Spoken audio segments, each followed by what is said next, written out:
You may want to restore a feature unintentionally deleted. Unfortunately, there's not an undo button. However, you can restore a feature from a recent backup. I want to restore a deleted sewer line.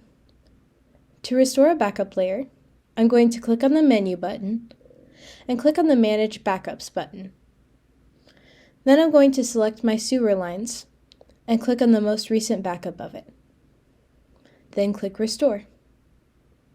Finally, I click OK on this pop-up message to acknowledge that this will create a new layer and not mess with my current progress. Now if I click on the Layers button, I can see my Restored Sewer Lines layer.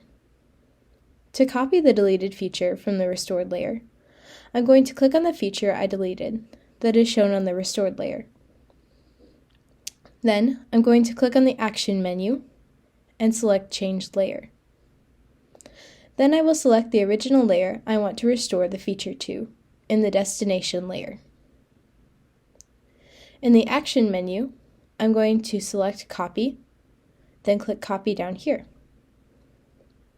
Finally, to delete the remainder of the restored layer, I'm going to click on the Layers button and click on the restored layer. Then I'm going to click on the More button and click Remove Layer. Confirm, and then the deleted feature has been restored to my original sewer line layer. That is how to restore a deleted feature. I hope this is helpful.